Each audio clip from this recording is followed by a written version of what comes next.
त्यसकारण म कसैका अब यी बुढाबुढीहरूका हप्काइले बच्चाहरूलाई कस्तो लाग्छ भने बच्चाहरूलाई कहिलेकाहीँ ठुलो मान्छेसँग झगडा पर्यो भने तल घुँडामा उसले कुटिरहेको लाग्छ अनि उसलाई चाहिँ बदला लिएको फिल चाहिँ हुन्छ, मैले कुटिरहेको छु पिटिराखेको छु जस्तो चाहिँ हुन्छ।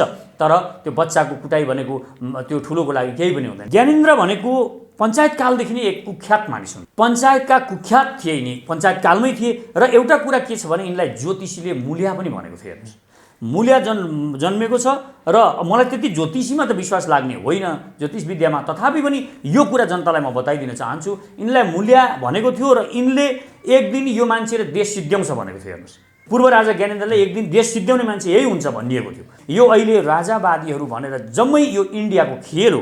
इन्डियाको खेल र युरोपियन युनियनको खेल यो देशलाई अस्थिर बनाउने खेल हो। राजा बनाउने यो आन्दोलन चलाउनु भयो भने 10 वर्ष यो देश फेरि गन्जागोलमा जान्छ। राजा ल्याइयो भने पनि यो देश, अनि त्यस पछाडि चाहिँ यो देश स्वतन्त्र हुँदैन। यो देशलाई पुरै इन्डियाले कब्जा गर्नको लागि अब यो शक्ति प्रयोग गर्न खोज्दैछ। उनलाई जनताले निकालिसकेका छन्, नागरिकहरूले उनलाई निकालिसकेका छन्। अब कसरी आउने भन्दा जुलुस निकालेर उनी आउनेवाला छैनन्। यो देशमा यिनलाई ल्याउने हो भने पनि यिनै दलहरूले फेरि यिनीहरूलाई सहमति जनाउनु पर्ने हुन्छ, त्यो सम्भव छैन। भिड्छु भनेर आउने भनेको भिडाउन कसैले खोजिरहेको छ, यी पपेट मात्र हुन्। पपेट कोही अर्काको शब्द बोलिरहेका छन्। मण्डलीहरूबाट देशमा परिवर्तन आउँदैन। यी तिनै माफिया भूमाफियाहरू हुन्, हिजोका तिनै दलालहरू हुन्। यिनै जो अहिले खान पाएनन्, यो दलभित्र बसेर खान पाएनन्, तिनीहरू मात्र छटपटाएका, तिनीहरू ती प्रेत आत्माहरू अहिले बाहिर निस्केका मात्र हुन्। त्यसकारण प्रेतले देश बनाउँदैन र यो जरो जहिल्यै पनि पुगेर दिल्लीमा पुगेर टुङ्गिन्छ। यसको जरो, मूल जरो दिल्ली पुग्छ र सारा समस्याको जडहरू त्यहाँबाट उत्पत्ति हुन्छ। लाग्न त प्रचण्डलाई के लाग्छ भने मैले नै प्रस्ताव पेश गरिरहेको छु, अभियोग मैले खड्गौलीलाई लागिरहेको छु जस्तो माधव नेपालहरूलाई पनि लाग्न सक्छ। तर वास्तवमा यिनीहरूलाई त्यो अभियोग पत्र पनि कसैले थमाइदिएको अभियोग पत्र छ, त्यही थमाइदिएको अभियोग पत्र यिनीहरू प्रस्तुत गरिरहेका छन्। यो भ्रष्ट छ यो सरकार। अब विश्वमा एसियाकै भ्रष्ट भनेर त अब यहाँ दुनियाँ कुरा पनि आइरहेकै छ होइन। र अहिले एउटा दबाब सिर्जना गर्न खोज्दैछ। भर्खरै अब विदेश सचिव पनि आएका छन्, दबाब सिर्जना गर्न खोजिँदैछ खड्गौलीलाई पनि र यो देशका नागरिकहरूलाई पनि। विवाद त मोदीसँग गरे पनि हुँदैन। अहिले हेर्नुहोस्, मानिसहरूले बुझेका छैनन्। अब खड्गौलीले भन्न त भनिरहेका छन् म त्यहाँबाट इन्डियन सेना फिर्ता गराउँछु, म कालापानी लिपुलेबाट हाम्रो भूमि जुन कब्जा गरेको छ इन्डियाले भनेर बारम्बार भनिरहेका छन्। तर त्यो एउटा कथा हामीलाई बेवकुफ बनाउने कुरा मात्र हो। किनभने अहिले तपाईँले नेपालले वार्ता गरौँ भने पनि फेरि पनि असमान सन्धि हुन्छन्, फेरि पनि अपमानजनक सन्धि हुन्छन् र उल्टै नेपाललाई घाटा हुन्छ। होइन, यिनीहरूले कहाँ नेपालको इज्जत राखेका छन् र कहिले राखेका छन्? इज्जत राख्ने पोजिसनै छैन। न खड्गौलीले राखेका छन्, न प्रचण्डले राखेका छन्। यो सरकार बदनाम जसरी हुन्छ गिराउनु छ। इन्डियाले त्यसको लागि जहाँ जतिसुकै खर्च गर्नु परे पनि गर्छ र त्यो रूपमा यो अगाडि बढाइएको छ।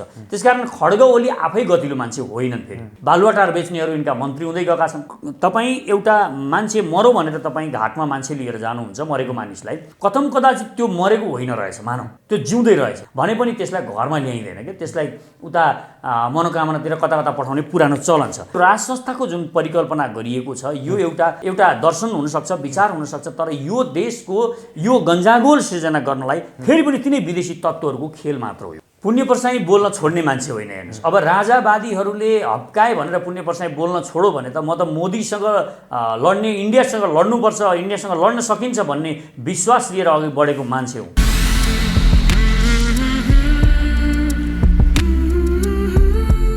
आदरणीय दर्शक महानुभाव नमस्कार। तपाईँ यति बेला हेर्दै हुनुहुन्छ pnpखबर.com र साथमा म रोशन घार्ती उपस्थित भएको छु। पछिल्लो समय नेपाली नागरिकले झन्नै दुईटै बहुमत दिएर नेकपालाई संसदमा पठाएका थिए। तर दुर्भाग्य जुन दिनदेखि सरकार बन्यो त्यस दिनदेखि नेकपाभित्रको विवाद किचलोमा परिणत भयो। यो विवाद अहिले पछिल्लो समय सतहमा देख्यो र पछिल्लो समय त एक अर्काले गाली गलौज गर्दै आएका थिए। अहिले त दस्तावेज नै पेश गरेर एक अर्कालाई आरोप प्रत्यारोप लगाउँदै आइरहेका छन् र नेकपाभित्रको यो विवादले आम नेपाली नागरिकहरू कोरोना आक्रान्तको बेलामा निराशा छन् र अहिले पछिल्लो समय केही नयाँ शक्तिहरू उदाउँदैछन्। साथसाथै केहीले भने पुनः राज संस्था पनि फर्काउनुपर्छ भनेर लागिरहेका छन्। यिनै विषयमा रहेर आज हामीसँग कुराकानी गर्नको लागि सचेत नेपाली पार्टीका अध्यक्ष पुण्य प्रसाई हुनुहुन्छ। नमस्कार, स्वागत छ। हवस्, धन्यवाद छ। नेकपाभित्रको किचलो बढिरहँदाखेरि अहिले पछिल्लो समय नेपाली जनताले विकल्प खोज्ने बेला भयो भनेर धेरैले लागिरहेछन्। सुरुमा तपाईँहरूले पनि अहिले पछिल्लो समय विभिन्न देशका विभिन्न जिल्लाहरूमा सहरहरूमा पुगिरहनु भएको छ। त्यहाँबाट नेपालीहरूको नागरिकहरूको खास भोइस चाहिँ के छ? यो देशमा विकल्पको खोजी छ। अब यी पुराना पार्टी र तिनका नेताहरूबाट यो देशले मुक्ति पाउँछ भन्ने छैन, तर त्यसको वास्तविक धरातल कहाँ छ, यो यसको जड कहाँ पुग्छ, यसको जरा कहाँ छ, यो समस्याको जरो कहाँ छ भन्ने कुरा चाहिँ आम नागरिकहरूलाई थाहा छैन मुख्य कुरा। र यो जरो जहिल्यै पनि पुगेर दिल्लीमा पुगेर टुङ्गिन्छ, यसको जरो मूल जरो दिल्ली पुग्छ र सारा समस्याको जडहरू त्यहाँबाट उत्पत्ति हुन्छ। र यो सबै जे गरिएको छ अहिलेको सिस्टम हामी यसो हेर्दाखेरि त यिनै दलहरूले यिनै पार्टीहरूले मात्र गरेको हो कि जस्तो लाग्छ। तर यति मात्र होइन, हामी बाँधिएका छौँ सुगौली सन्धिदेखि 1950 को सन्धि, पारवान तथा व्यापार सन्धि र अरू धेरै विश्व स्तरका यस्ता सन्धि सम्झौताहरू नेपालले गरेको छ। असम्मानजनक र अपमानजनक छन्, अपमानजनक छन्।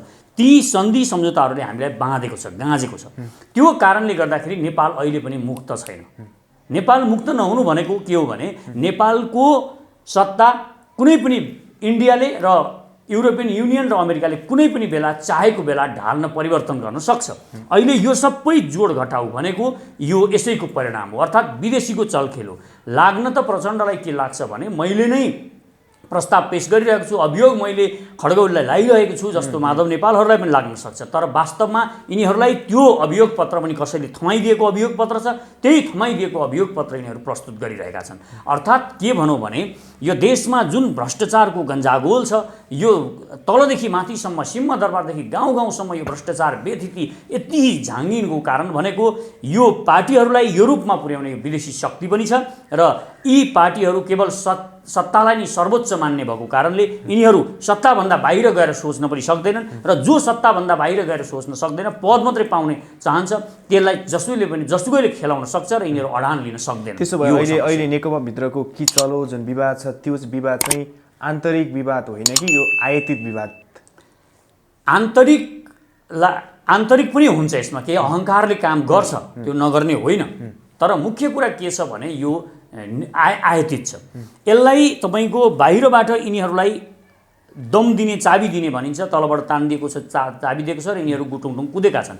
अहिले कुनै पनि हालतमा यो भ्रष्ट छ यो सरकार। अब विश्वमा एसियाकै भ्रष्ट भनेर त अब यहाँ दुनियाँ कुरा पनि आइरहेकै छ होइन, यो भएकै छ। यिनीहरूले एक किसिमका, मैले सधैँ के भन्ने गरेको छु भने केपी ओलीले जति पनि यो देशका भ्रष्ट माफिया दलालहरू छन् वरिपरि तिनीहरूलाई एकीकृत गरेका छन् भने अरू जम्मैलाई माधव नेपाल, बाबुराम भट्टराई र प्रचण्डहरूलाई विदेशी शक्तिहरूले बोकेको छ। अर्थात् यी दुईटै गलत तत्त्वहरूबाट निर्देशित छन्। त्यसकारण यिनीहरूलाई जति यिनीहरू भित्रको आन्तरिक मामिला यिनीहरूको हो त्योभन्दा बढी यिनीहरूलाई आयातित छ र यिनीहरूलाई विदेशीले चलाइरहेको छ। यिनीहरू विदेशीको विपरीत इच्छा अनुसार यिनीहरू अगाडि बढिरहेका छन् र अहिले एउटा दबाव सिर्जना गर्न खोज्दैछ। भर्खरै अब विदेश सचिव पनि आएका छन् र इन्डियाका, र यहाँ अहिले एक किसिमको दबाव सिर्जना गर्न खोजिँदैछ खड्गौलीलाई पनि र यो देशका नागरिकहरूलाई पनि। र जताततै यो देश खत्तमै भइसक्यो भनेको जस्तो पारेर एउटा गलत सन्धि सम्झौता चाँडै नै इन्डियाले गर्न खोज्दैछ। यो कुरा मैले बारम्बार भनिरहेको छु,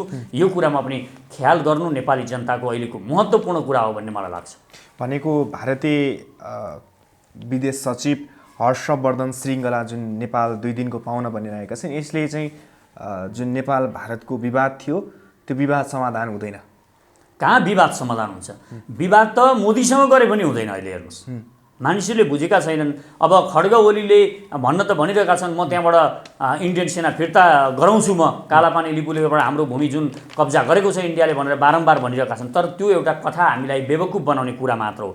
पहिलो कुरा के हो भने यो देश इन्डियासँग त्यो बेला मात्र सन्धि सम्झौता गर्न सक्छ, उसँग सिधा उभिएर कुरा गर्न सक्छ, आँखामा आँखा जुदाएर कुरा गर्न सक्छ जुन बेला यो देश शक्तिशाली हुन्छ।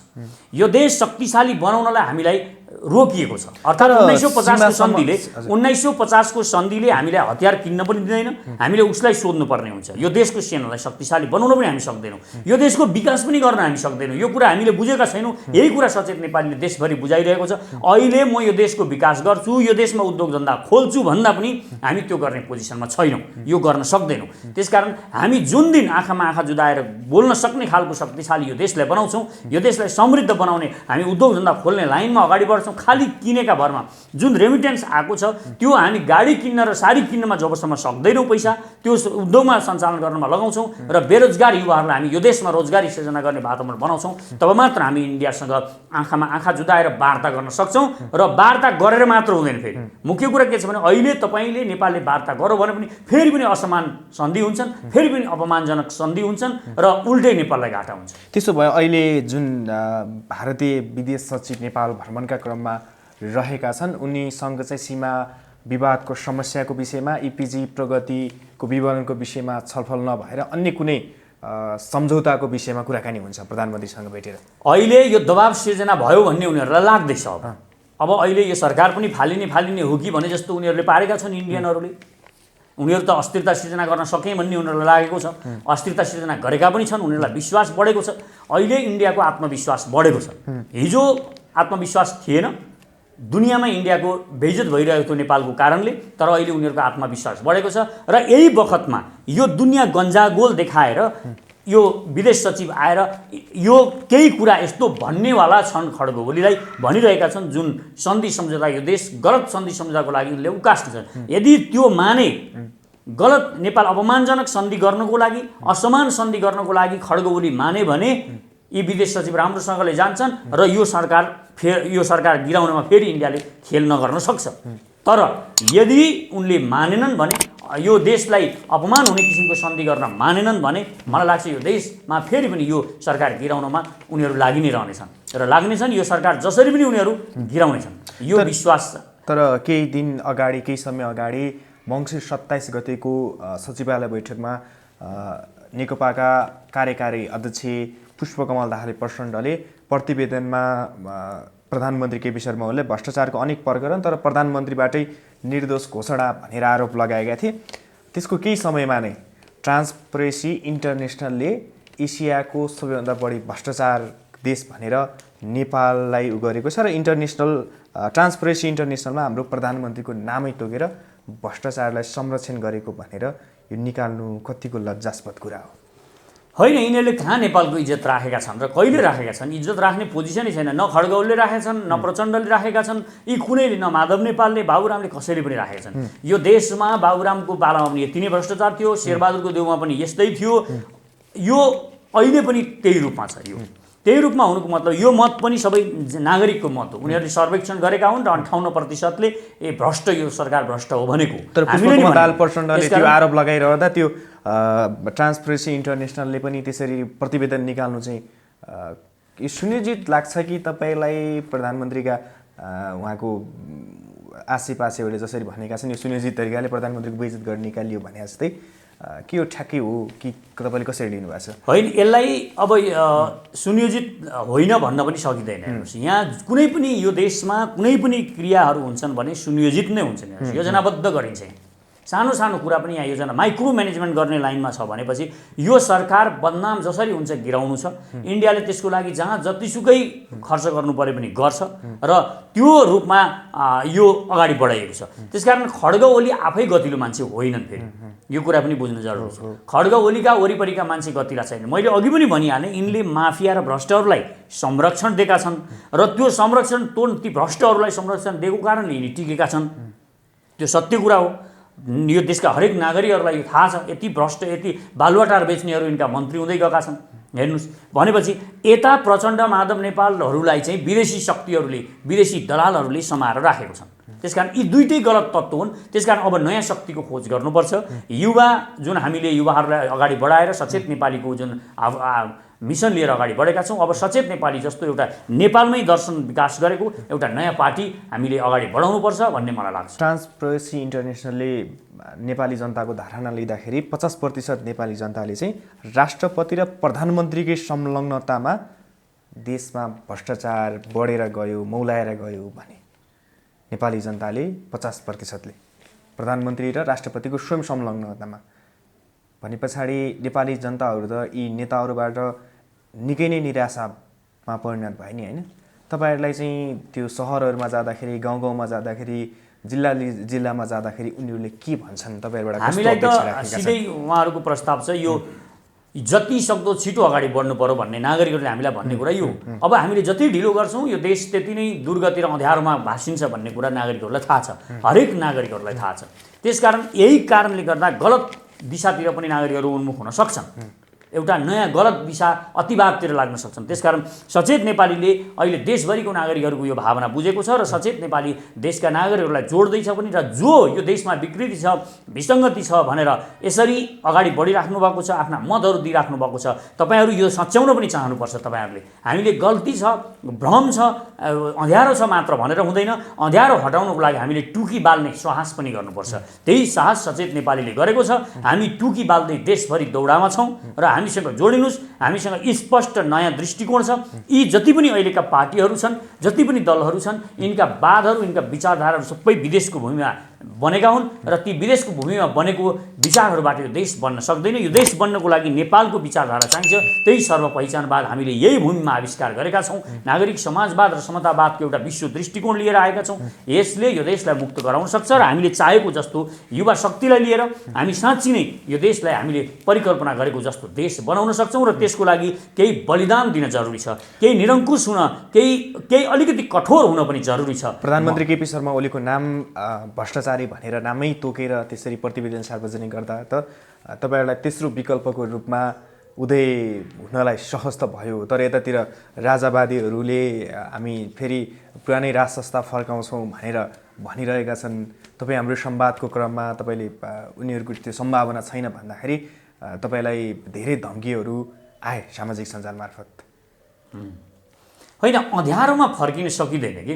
तपाईँ अहिले नराम्रो भयो भनेर फेरि तपाईँ पछाडि फर्केर जान सक्नुहुन्न। पहिले मैले भनेको कुरा यो हेर्नुहोस्, तपाईँ एउटा मान्छे मरो भनेर तपाईँ घाटमा मान्छे लिएर जानुहुन्छ, मरेको मानिसलाई, कथम कदाचित त्यो मरेको होइन रहेछ, मानौ त्यो जिउँदै रहेछ भने पनि त्यसलाई घरमा ल्याइँदैन कि, त्यसलाई उता मनोकामनातिर कता कता पठाउने पुरानो चलन छ। त्यसकारण यो राज संस्थाको जुन परिकल्पना गरिएको छ यो एउटा दर्शन हुनसक्छ, विचार हुनसक्छ, तर यो देशको यो गन्जागोल सृजना गर्नलाई फेरि पनि तिनै विदेशी तत्त्वहरूको खेल मात्र हो। मैले बारम्बार भन्ने गरेको छु। र एउटा कुरा के बुझ्नुहोस् भने तपाईँ, म एउटा नेपाली नागरिकहरूको लागि एउटा छोटो कथा छ, म यो तपाईँलाई जोड दिन पनि चाहन्छु। यो कथा निकै गम्भीर कथा पनि छ। एउटा मानिसलाई काल कोठरीमा राखिएको रहेछ, 10औं वर्ष ऊ जेलमा बस्यो। काल कोठरीमा अँध्यारोमा उसलाई सिक्री लगाएर 10औं वर्ष राखियो र ऊ एउटा अनुशासित भएको, राम्रो भएको कारणले उसलाई अलिकति उसको म्यादभन्दा अलिकति अगाडि नै जेलबाट निकालौँ न त भनेर, जेलबाट निकाल्न भनेर उसलाई सोचिएछ र जेलबाट उसलाई निकालिएछ। बाहिर जेलबाट निकालिसकेपछि उसलाई बाहिर निस्कियो, बाहिर उज्यालो छ, उज्यालोमा त्यो कैदीले, त्यो दर्जनौं वर्ष त्यहाँ बसेको कैदीले उज्यालोमा उसको आँखाहरू तिरमिराए, उज्यालोमा उसले देख्न सकेन। अँध्यारोमा जस्तो थियो उसको अँध्यारोमा पनि, उज्यालोमा पनि त्यस्तै भयो, उसले देख्न सकेन, उसका आँखाहरू तिरमिराए र राति सुत्ने बेलामा पनि उसलाई निन्द्रा लागेन। एकदम राम्रोसँग उसलाई सुत्ने व्यवस्था गरिएको थियो, तर उसलाई निन्द्रा लागेन। निन्द्रा किन लागेन भन्दा उसलाई उसको जन्जिर थिएन, सिक्री उसको खुट्टामा थिएन र उसले फेरि राति नै सिक्री मगाएर खुट्टामा बाँध्न लायो र ऊ निदायो।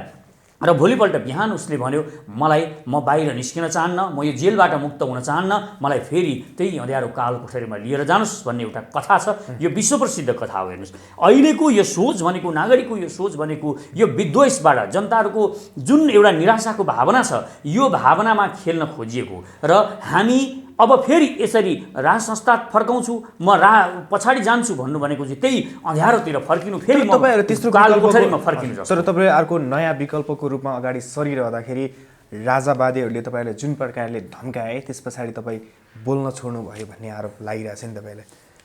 पुण्य प्रसाई बोल्न छोड्ने मान्छे होइन। हेर्नुहोस्, अब राजावादीहरूले हप्काए भनेर पुण्य प्रसाई बोल्न छोडो भने त म त मोदीसँग लड्ने, इन्डियासँग लड्नुपर्छ, इन्डियासँग लड्न सकिन्छ भन्ने विश्वास लिएर अघि बढेको मान्छे हुँ। एउटा देशको सेनालाई सर्वशक्तिमान बनाउनुपर्छ, यो देशका युवाहरूलाई महान र शक्तिशाली बनाउन सकिन्छ र हामी विश्वका कुनै पनि महान देशहरूले गर्न सकेको काम हामी यो देशमा गर्न सक्छौँ भनेर एउटा महान सोच लिएर हिँडेको मानिस हौँ। त्यसकारण म कसैका अब यही बुढाबुढीहरूका हप्काइले बच्चाहरूलाई कस्तो लाग्छ भने, बच्चाहरूलाई कहिलेकाहीँ ठुलो मान्छेसँग झगडा पऱ्यो भने तल घुँडामा उसले कुटिरहेको लाग्छ अनि उसलाई चाहिँ बदला लिएको फिल चाहिँ हुन्छ, मैले कुटिरहेको छु पिटिराखेको छु जस्तो चाहिँ हुन्छ, तर त्यो बच्चाको कुटाइ भनेको त्यो ठुलोको लागि केही पनि हुँदैन। त्यस कारण यिनीहरूको यो र मेरो एउटा के पनि मत हो भने एउटा बडो गम्भीर, म धेरै आरोप लाउन त चाहन्न, ज्ञानेन्द्रको सवालमा मेरो के मत छ भने ज्ञानेन्द्र भनेको पञ्चायत कालदेखि नै एक कुख्यात मानिस हुन्। अब यो गम्भीर जस्तो लाग्छ मानिसहरूलाई, किन राजावादीहरूको विरोध गर्ने, राजा त चुपचाप बसेका छन् भनेर उनीहरू तर्क दिन्छन्। बाटोमा जुलुस गर्दै राजा फर्काउँछु म भनेर हिँड्नेहरूले राजा चुपचाप बसेका राजालाई किन गाली गर्नुभयो तपाईँले पनि भन्ने गर्छन्। म गाली गर्दिनँ, म सत्य कुरा बताउँछु। पञ्चायत कालमा पनि पञ्चायतका कुख्यातिका कथा त मैले बताइरहनु पर्दैन, यो देशका अलिकति मचोड मानिसहरूलाई 40-45 वर्षका मानिसहरूलाई थाहा छ, अहिलेका युवाहरूलाई मात्र थाहा नभएको। त्यसकारण पञ्चायतका कुख्यात थिए यिनी, पञ्चायत कालमै थिए। र एउटा कुरा के छ भने यिनलाई ज्योतिषीले मूल्या पनि भनेको थियो। हेर्नुहोस्, मूल्या जन्मेको छ र मलाई त्यति ज्योतिषीमा त विश्वास लाग्ने होइन, ज्योतिष विद्यामा, तथापि पनि यो कुरा जनतालाई म बताइदिन चाहन्छु, यिनलाई मूल्या भनेको थियो र यिनले एक दिन यो मान्छेले देश सिद्ध्याउँछ भनेको थियो। हेर्नुहोस् यो कुरा, र पूर्व राजा ज्ञानेन्द्रले एक दिन देश सिद्ध्याउने मान्छे यही हुन्छ भनिएको थियो। र तपाईँ हेर्नुहोस्, जब त्यत्रो राजदरबार हत्याकाण्ड भयो यिनै बाँचे र अहिले फेरि राजा बन्न भनेर हिँडिरहेका छन्, यसले के देखाउँछ? अब यो एउटा बडो गम्भीर सिचुएसन छ यो देशमा। अहिले के हुन्छ भने यो अहिले राजावादीहरू भनेर जम्मै यो इन्डियाको खेल हो, इन्डियाको खेल र युरोपियन युनियनको खेल, यो देशलाई अस्थिर बनाउने खेल हो। यो कुरा हामीले बुझ्न जरुरी छ। यो देशलाई अस्थिर बनाएर गन्जागोल सिर्जना गरेर अब यो देशलाई जहिले पनि इन्डियाको 10-12 वर्षमा यस्तै एउटा गन्जागोल सिर्जना गर्न चाहन्छ। र अहिले राजाको जहाँ असन्तुष्टि छ, के भन्दाखेरि यो देशका असन्तुष्टिमा खेल्न पाइन्छ उसले त्यही गर्ने हो। अहिले अब एउटा आशाको के छ, हामी भरपर्दो र शक्तिशाली शक्ति बनिसकेका थिएनौँ। यदि हामी बनिसकेको भए अहिले कोही पनि नागरिकहरू राजा ल्याउनुपर्छ भन्दैन थिए, हामी सचेत नेपाली हुनुपर्छ भनेर भन्नुहुन्थ्यो, सबैले भन्नुहुन्थ्यो। अब हामीलाई विश्वास गर्दै हुनुहुन्छ नागरिकहरूले, र यो हामी नै विकल्प हो, हामीले नै दिने हो विकल्प, देशका युवाहरूले विकल्प दिने हो, कुनै मसिया भगवान आएर दिने होइन। त्यसकारण अहिले यो देशलाई, अब यो देशमा कथम कदाचित तपाईँले राजा बनाउने यो आन्दोलन चलाउनु भयो भने 10 वर्ष यो देश फेरि गन्जागोलमा जान्छ। 10 वर्ष पछाडि ल मानिलिउँ लडाइँ भयो, गृहयुद्ध पछाडि राजा नै ल्याइयो भने पनि यो देश, अनि त्यस पछाडि चाहिँ यो देश स्वतन्त्र हुँदैन। यो देशलाई पुरै इन्डियाले कब्जा गर्नको लागि अब यो शक्ति प्रयोग गर्न खोज्दैछ। यो शक्ति कहाँ प्रयोग गर्न खोज्दैछ उसले भने अब गन्जागोल सिर्जना गर्ने र सेनालाई अगाडि बढाउने, सेनालाई एक किसिमले उत्तेजित गराएर सेनाले शक्ति हातमा लिनुपर्छ भनेर सेनालाई कु गर्न लाउने किसिमको प्लानिङ पनि बन्दैछ। र त्यो पछाडि यो देशको त्यो सेनाको पनि बदनाम गर्ने, सेनाको बदनाम भइसकेपछि यो देशको सार्वभौम सत्ता अखण्डतामाथि नै खतरा पर्ने सम्भावना देख्दैछु म। यो सेनालाई कमजोर बनाउने र सेना पनि निमिट्यान्न पार्ने योजना अन्तर्गत र यो देशमा गन्जागोललाई एकदम स्थायी राख्नको लागि यो खेल भइरहेको छ। त्यसकारण यो खेलमा ज्ञानेन्द्र पर्नु भनेको उनलाई जनताले निकालिसकेका छन्, नागरिकहरूले उनलाई निकालिसकेका छन्। अब कसरी आउने भन्दा जुलुस निकालेर उनी आउनेवाला छैनन्। यो देशमा यिनलाई ल्याउने हो भने पनि यिनै दलहरूले फेरि यिनीहरूलाई सहमति जनाउनु पर्ने हुन्छ, त्यो सम्भव छैन। सहमति जनाउनु पर्ने हुन्छ, यी सहमति जनाउने दलहरू अब ल्याउने पनि यिनै काङ्ग्रेस र कम्युनिस्टले नै ल्याए भने हेर्नुहोस्, अहिले त उनीहरू शक्तिमा छन्, उनीहरूकै कार्यकर्ता लाखौँ कार्यकर्ता छन् भनेपछि यिनले ल्याए पनि उनीहरूकै हालिमुहाली हुने भयो, ल्याउने त ठुलो हुने भयो जहिले पनि। यो कुरा त बुझ्नु जरुरी छ। जसले तपाईँलाई लिएर आउँछ, जसले तपाईँलाई बनाउँछ, त्यो बनाउने भन्दा त्यो बन्ने चिज ठुलो हुँदैन। तपाईँले कम्प्युटर बनाउनुहुन्छ भने तपाईँले चाहे सुपर कम्प्युटर बनाउनुहोस्, तपाईँले बनाएको सुपर कम्प्युटर तपाईँभन्दा ठुलो हुँदैन यदि तपाईँ आफूले बनाउनुहुन्छ भने। त्यसकारण जसले ज्ञानेन्द्रलाई राजा बनाउँछन् तिनीहरू नै ज्ञानेन्द्रभन्दा माथि हुन्छन्, चाहे त्यो इन्डियाले बनाओस् चाहे यिनी दलहरूले बनाउन्। त्यसकारण यो जो आए पनि कि इन्डिया आउने हो र यो काँधमा ज्ञानेन्द्रलाई बोकेर इन्डिया आउने हो, हिजो दललाई बोकेर, यी काङ्ग्रेस र कम्युनिस्टलाई बोकेर पनि इन्डिया आयो। अहिले तपाईँ देख्दै हुनुहुन्छ इन्डिया आएको छ, इन्डियाले नै सबै थोक गरिरहेछ र भोलि आउने पनि इन्डिया काँधमा राजालाई बोकेर आउनु खोज्दैछ जसरी हिजो दललाई बोकेर आयो। तर नेपाली जनताहरूले त यो देशमा अभिभावक भएन, प्रधानमन्त्री र राष्ट्रपतिले अभिभावकत्व ग्रहण गर्न सक्नु भएन, त्यस कारणले गर्दा यो देशमा अभिभावक भने राजा नै हो। राजा त जुन कुनै पनि हालतमा चाहिन्छ गणतन्त्रवादीहरूसँग, अथवा हामी सडकमा आन्दोलन गर्न तयार छौँ, सडकमा भिड्न तयार छौँ, तर राजा चाहिँ सडकबाट बोकेर जसरी पनि दरबारमा लगेर राख्छौँ भनिरहन्छन्। होइन, भिड्छु भन्नु यो अतिवादी जुन सोच छ, यही भिड्छु भनेर आएको हो नि त पहिला माओवादी पनि, होइन? माओवादी भिड्छु भनेर आयो, 17,000को मृत्यु भयो, 17,000 यो देशका नागरिकहरू मर्नुभयो। त्यस पछाडि के भयो? आज माओवादी कहाँ छ तपाईँ हेर्नुहोस्। त्यसकारण भिड्छु भनेर आउने भनेको भिडाउन कसैले खोजिरहेको छ। यी पपेट मात्र हुन्, पपेट कोही अर्काको शब्द बोलिरहेका छन्। अहिले यो राजाले साँच्चै भन्ने हो भने यी ज्ञानेन्द्रले अहिले क्षेत्रीहरूको एउटा क्षेत्रीहरूको पार्टी बनाउन खोजिरहेका छन्, जातिवादी पार्टी बनाउन खोजिरहेका छन्। त्यसकारण यो पनि नेपाली जनताहरूले बुझ्न जरुरी छ र यो एक किसिमले यो देशमा फेरि गन्जागोल गरेर एउटा गृहयुद्धको स्थिति सृजना गर्न खोजिँदैछ। तर यिनीहरू टिक्नेवाला छैनन्। यी सबै भाडाका टट्टुहरू हुन्।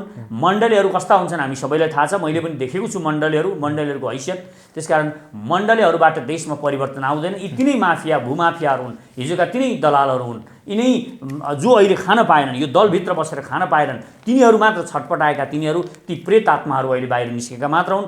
त्यसकारण प्रेतले देश बनाउँदैन, मसिया आएर देश बनाउने होइन। यो देश बनाउने, यो देशको अभिभावक भनेकै यो देशका नागरिक हुन्। त्यसकारण कोही व्यक्ति अभिभावक चाहिँदैन यो देशलाई। यो देशलाई कोही व्यक्ति अभिभावक जरुरी छैन।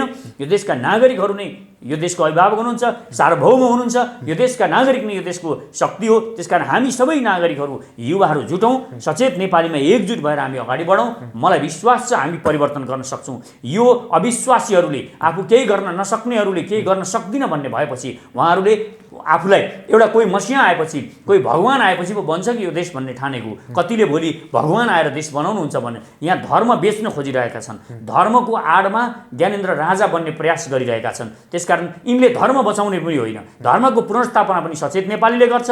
यो धर्म, यो देशमा अहिले जुन कल्चर विकृति आएको छ, विदेशीहरूले यति चलखेल गरेका छन्। युरोपियन युनियनदेखि लिएर यहाँको कल्चर ध्वस्त पारिएको छ, वेशभूषा ध्वस्त पारिएको छ, यहाँका सबै कुराहरू ध्वस्त पारिएको छ।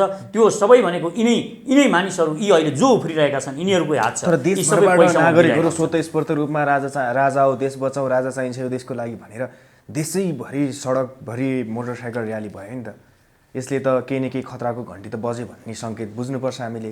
खतरा होइन, मत राख्न त पाइन्छ। फेरि तपाईँ अब उनीहरूलाई आफ्नो विचारधारै राख्न नदिनु भन्ने त होइन। तर नागरिक त्यसरी सडकमा आइरहँदाखेरि त फेरि राजा आइहाल्ने हुन् कि राजा कसरी आउँछ चाहिँ कसरी? पहिला कुरा त यहाँ आउनु पर्यो नि त। आउँछ कसरी? कहाँबाट आउँछ?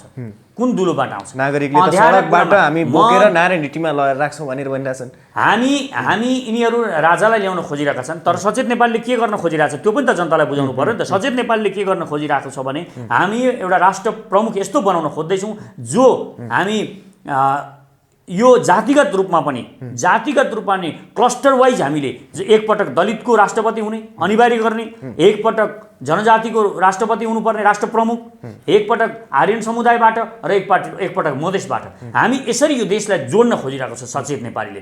यो हामी चक्रीय प्रणाली अन्तर्गत राष्ट्र प्रमुख बनाउन खोजिरहेका छौँ। त्यसकारण हामी जुन सिद्धान्त र दर्शन लिएर आएको छौँ त्यो चाहिँ अभिभावक तिनीहरू बन्छ जो एकपटक यो देशको तपाईँ परिकल्पना गर्नुहोस्, यो देशको एकपटक दलितको छोरो राष्ट्र प्रमुख भएको परिकल्पना गर्न पाइन्छ। हामीले यो बचाउन सक्यौँ भने सचेत नेपाली यदि शक्तिमा पुग्यो भने हामी एकपटक यो देशमा दलितलाई हामी राष्ट्रपति बनाउँछौँ, हामी एकपटक यहाँको जनजातिको छोरोलाई हामी राष्ट्र प्रमुख बनाउँछौँ। हामी त्यो अभियान लिएर हिँडिरहेका छौँ भने हामी कोही एउटा मान्छेको वंश, एउटा मान्छेको, त्यो पनि कस्तो मान्छे भने जसलाई एउटा महान अभियोगहरू लागेपछि यति खतरनाक र अभियोगहरू लागेका छन्, त्यस्तो मान्छेलाई फेरि र कुख्याति कमाएका छन्, त्यस्तो मान्छेलाई हामी अभिभावक बनाउन सकिन्छ?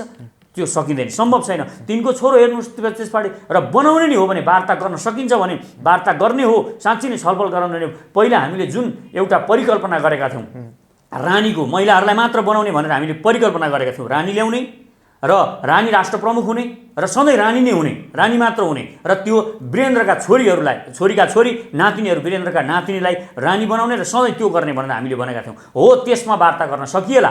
तथापि त्योभन्दा सबैभन्दा राम्रो यो देशका नागरिकहरू नै राष्ट्र प्रमुख बन्ने जुन हामी विचारधारा लिएर त्यो पनि क्लस्टर वाइज सबै जातिकाहरूलाई पालैपिलो हुने गरी हामी मिलाउन खोजिरहेका छौँ। भोलि हामीले यसो गर्न सक्यौँ भने यहाँ अहिले यो देश जुन हामीले जोड्न सकिरहेका छौँ, राष्ट्रियताको भावना आएको छैन। भोलि लिम्बुवान भन्नेहरू, त्यहाँको मानिसहरू पनि हाम्रो राष्ट्र प्रमुख हुने भयो भनेपछि उहाँहरू मान्ने हुन्। यता मगरको यत्रो ठुलो जनसङ्ख्या छ, मगरहरूको पनि छोरो राष्ट्र प्रमुख बन्ने अवस्था आइसकेपछि त्यहाँ पनि जनमानसमा राष्ट्रियताको भावना आउने भयो। यता चौधरीको छोरो मधेसबाट राष्ट्र प्रमुख बन्ने सम्भावनालाई हामी यसरी ती सम्भावनाहरूको खोजी गर्दैछौँ। हामी नयाँ सम्भावना खोजी गर्दैछ सचेत नेपालीले। भोलि दलितको बच्चा एउटा तपाईँ जसलाई हेपिएको छ, शोषित गरिएको छ, आजसम्म वर्षौँदेखि उनीहरूलाई शोषण उत्पीडनमा राखिएको छ, त्यसलाई राष्ट्र प्रमुख बनाउने परिकल्पना लिएर सचेत नेपाली लागि हिँडेको छ। त्यसकारण विकल्प हामीसँग छन् र यस्तो खालको विकल्पमा हामी अगाडि बढ्ने हो, प्रगतिशील विकल्पमा र यो देशलाई जोड्ने विकल्पमा अगाडि बढ्नु। त्यसो भए राजावादीको आन्दोलन योभन्दा सक्सेसफुल हुन सक्दैन? सक्सेसफुल हुन सक्ला तर टिक्नेवाला छैन। सक्सेस हुन सक्छ, कुनै पनि चिजलाई हुन सक्दैन म भन्दिनँ। सम्भव जे पनि छ, असम्भव केही पनि छैन। तथापि कुनै चिज आउँदैमा तपाईँ आएर के गर्न चाहनुहुन्छ त्यो त हुनु पर्यो नि। तपाईँ जस्तो कोही मान्छे मन्त्री हुन चाहन्छ, कोही मेयर हुन चाहन्छ, कोही प्रधानमन्त्री हुन चाहन्छ, त्यो प्रधानमन्त्री भएर के गर्न चाहन्छ यो महत्त्वपूर्ण कुरा हो। प्रधानमन्त्री हुनु महत्त्वपूर्ण कुरा होइन, राजा आउनु महत्त्वपूर्ण कुरा होइन। राजा आएपछि त्यो राजाले गर्छ चाहिँ के, त्यो महत्त्वपूर्ण कुरा हो।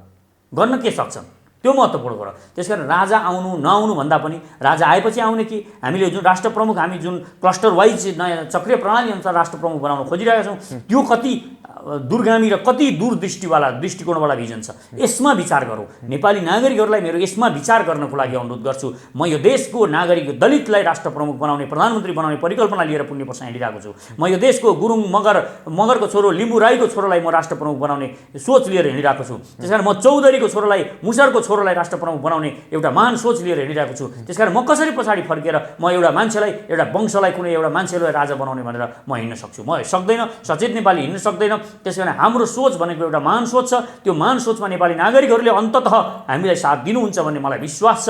यो अभियानमा साथ दिनुहुन र सचेत नेपालीमा जोडिनु हुन म हार्दिक अनुरोध पनि गर्छु। भनेको तपाईँहरूको आन्दोलन चाहिँ अब कसरी अगाडि बढाउनुहुन्छ? म यो विषयमा त धेरै पटक भनिसकेँ, तर नेपाली नागरिकहरूको माझमा, घर दैलोमा तपाईँहरू पुगिरहनु भएको छ। अब चाहिँ कसरी अगाडि बढ्छ? हाम्रो अब हामी देशव्यापी हामी दौडामा छौँ, हामी हिँडिरहेका छौँ, देश घुमिरहेका छौँ र यसलाई, यो अभियानलाई हामी अझ तीव्रतर रूपमा हामी अगाडि लिएर जान्छौँ। र सचेत नेपाली पार्टीले जुन महान लक्ष्य लिएर आएको छ र यसले वाद पनि नेपालमै नयाँ वादको आविष्कार गरेको छ। यी अध्यात्मवाद, यो पुँजीवाद र यो मार्क्सवाद असफल भइसके, नेपालमा मात्र होइन, यो यिनीहरूले विश्वमै केही गर्न सकेनन् भनेर हामीले नयाँ वाद बनाएका छौँ। त्यसकारण यो भूमिमा जसरी बुद्धले एउटा नयाँ वादको विकास गर्नुभएको थियो, त्यसरी नै हामीले सचेत नेपालले नयाँ वादको विकास गरेको छ, नयाँ कल्चरको विकास गरेको छ, हामीले नयाँ चिज दिन खोजिरहेका छौँ। त्यसकारण यो सचेत नेपालीसँग जोडिएर, सचेत नेपालीको महान दृष्टिकोण र यसमा जोडिएर अगाडि बढ्यौँ भने म विश्वास दिलाउन चाहन्छु हामी 15 वर्षमा, यिनीहरूले यो पार्टी पञ्चायत कालदेखिका तपाईँ जोड्नुहोस्, 7 सालदेखिका यताका जोड्नुहोस्, तपाईँ पञ्चेहरूले कति गरे, मण्डलीहरूले कति गरे, यी काङ्ग्रेस र कम्युनिस्टले कति गरे, सबै कुराहरू लेखेर राख्नुहोस्। यो सबै 70 वर्षमा यिनीहरूले गरेको काम हामी 7 वर्षमा गर्न सक्छौँ र हामी हरेक गाउँपालिका र नगरपालिकामा 750 रोजगारी हरेक वर्ष सिर्जना गर्न सक्छौँ। भनेको 5 लाखभन्दा बढी रोजगारी हामी यो देशमा हरेक वर्ष सिर्जना गर्न सक्छौँ र 7 वर्षमा हामी 40 लाख रोजगारी सिर्जना गर्न सक्छौँ यो देशमा। र 15 वर्षमा, 12 देखि 15 वर्षमा अहिले जसरी नेपालीहरू विदेशमा काम गर्न जानुहुन्छ, 12 देखि 15 वर्षमा यदि हामीले साँच्चै नै सचेत नेपालीको भिजन, दृष्टिकोण लागू गरेर यो देशमा हामीले काम गर्ने अवसर पायौँ भने 12 देखि 15 वर्षमा तपाईँ नेपाल रोजगारी गर्न बाहिर जाने होइन, विदेशी 40 लाखलाई यहाँ रोजगारी दिने सिर्जना हामी गर्न सक्छौँ। त्यो दृष्टिकोण, महान दृष्टिकोण लिएर हामी आएका छौँ। त्यसकारण म नेपाली नागरिकहरूलाई विश्वास दिलाउन चाहन्छु, ठुलो कुरा भनेर तपाईहरु गर्न सक्दिन, यो असम्भव छ भनेर नबस्नुस्। एउटा मान्छेले आँट्यो भने यो संसारमा गर्न नसक्ने केही पनि छैन, जे पनि सम्भव छ। त्यसकारण आफूलाई विश्वास गर्नुस्, आफ्नो अपार सम्भावना र सामर्थ्यमा विश्वास गर्नुस्। मान्छेले आँट्यो भने गर्न सक्छ, तपाईले आँट्नु भयो भने तपाई गर्न सक्नुहुन्छ, आफ्नो जीवनमा उन्नति गर्न सक्नुहुन्छ। देशले आँट्यो भने, देशका नागरिकहरूले, कलेक्टिभ माइन्ड, देशका सम्पूर्ण नागरिकहरूले जुटेर हामी लाग्यौं भने गर्न सक्छौं। म तपाईहरुलाई विश्वास दिलाउन चाहन्छु, आफूलाई विश्वास गरौं, देशलाई विश्वास गरौं र सचेत नेपालीसँग जोड्यौं। हस्, यहाँको यो महत्त्वपूर्ण समय र विचारको लागि धेरै धन्यवाद। हस् रोशनजी, यहाँलाई पनि धेरै धेरै धन्यवाद छ। हस् त, नमस्कार।